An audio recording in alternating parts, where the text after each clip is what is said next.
Magandang araw mga bata!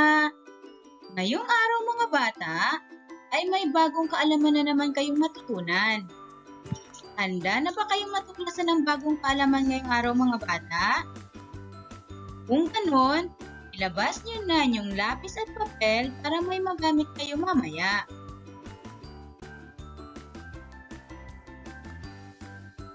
Ang asignatura natin sa araling ito ay araling panlipunan. Ito ay para sa ikalawang baitang. Ito ay napapaloob sa unang markahan. Ang paksa natin sa araling ito ay tungkol sa komunidad ko, kilalanin ko. Sa araling ito mga bata, maglalakbay ka sa sarili mong komunidad upang alamin ang mga batayang impormasyon tungkol dito. Tuturuan at igagabay ka ng iyong guro upang maisagawa ito. Sa araling ito, ang mga mag-aaral ay inaasahang maitatala ang mga nakalap na impormasyon tungkol sa komunidad. Mailalarawan ang sariling komunidad batay sa pangalan nito, lokasyon, mga namumuno, populasyon, wika, kaugalian, paniniwala, at iba pa. Masasabi o may ipahahayag ang mga batayang impormasyon tungkol sa komunidad at makabubuo ng paglalahat tungkol sa nakalap na impormasyon ukol sa komunidad. Magpapatuloy tayo mga bata. Alam mo ba mga bata ang batayang impormasyon tungkol sa inyong komunidad? Saan maaaring kunin ang mga batayang impormasyon tungkol sa iyong komunidad? Masasagot natin ang mga tanong na ito mga bata sa aralin na ito. Ngayon mga bata, may babasahin tayong kwento. Gusto niyo bang makinig na isang kwento mga bata? Kung ganon, umupo ng maayos at pakinggan ang kwentong aking babasahin. Ang pamagat ng kwento ay Ang Aking Komunidad.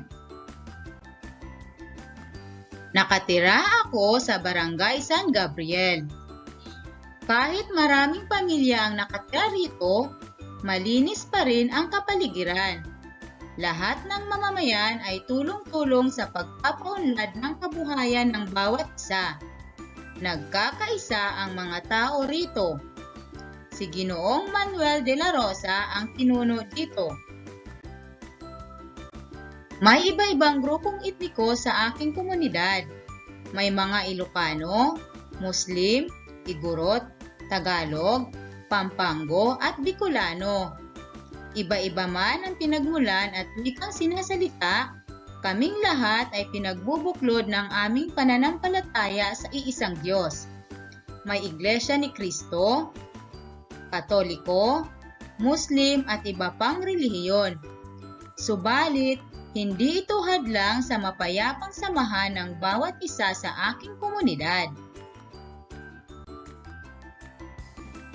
Ngayon mga bata, sagutin natin ang mga tanong tungkol sa kwentong inyong napakinggan. Narito ang unang tanong.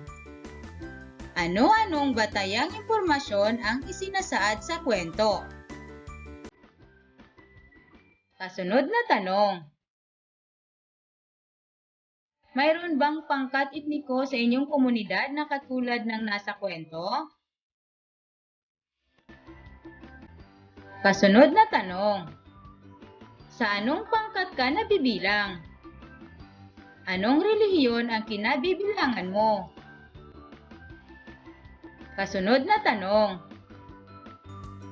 Bakit kailangang malaman mo ang mga batayang impormasyong ito? At ang panghuling tanong ay, ikaw, ano ang kwento mo tungkol sa iyong komunidad? Ang gagaling niyo naman mga bata, nasagot niyo ng tama ang bawat tanong. Ngayon naman mga bata, magkakaroon tayo ng pagsasanay. Ilabas ang inyong lapis at papel.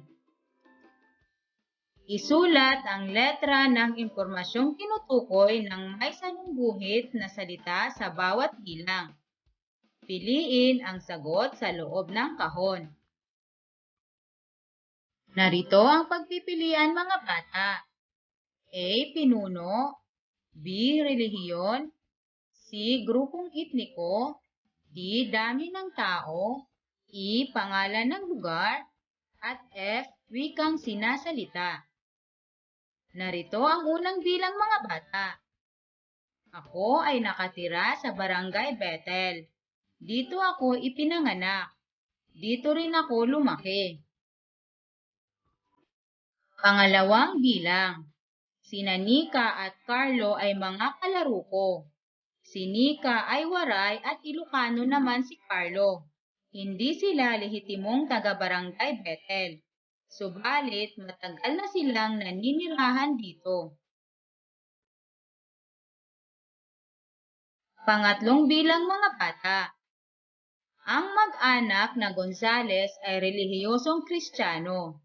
Lagi silang nagsisimba. Sila ay may malalim na pananampalataya sa Diyos. Pang-apat na bilang mga bata. Ang aming kapitan ay si Ginoong Marlon Paredes. 5 taon na siyang namumuno sa aming barangay. Pang-5 bilang mga bata. Kahit Ilocano ang aking ama at Kapampangan ang aking ina, Tagalog ang wika sa aming tahanan. Karamihan sa aming komunidad ay Tagalog ang wika. At ang panghuling bilang mga bata, ayon sa estadistika, ang komunidad ng Bethel ay binubuo ng 150 pamilya noong taong 2000. Sa ngayon, may 300 pamilya na ang naninirahan dito. Mahalaga ba ang mga impormasyong naitala mo tungkol sa iyong komunidad, mga bata? Tandaan natin ito mga bata. May mga batayang impormasyon ang bawat komunidad na dapat malaman at tandaan, tulad ng pangalan, lokasyon, populasyon, pinuno, wika at mga grupong etniko at relihiyon. May bago na naman kayong natuklasang kaalaman mga bata. Ngayon, subukin natin ang inyong galing. Ilabas muli ang inyong lapis at papel mga bata. Itambal ang hanay A sa hanay B. Isulat ang letra ng tamang sagot sa inyong papel. Hanay A, grupong etniko, relihiyon, wika, lokasyon, populasyon, pinuno. Sa hanay B naman, A. Davao, B. Sampaguita, C. Iglesia ni Cristo, D. Mayor, E. Lalaki 457, babae 265, F. Igorot, at G. Tagalog. Isulat ang letra ng tamang sagot mga bata sa inyong papel. Ang husay ng ginawa niyong pag-aaral ngayong araw mga bata. Narito ang inyong karagdagang gawain. Punan ang mga kahon sa kanan. Isulat ang sagot sa inyong papel.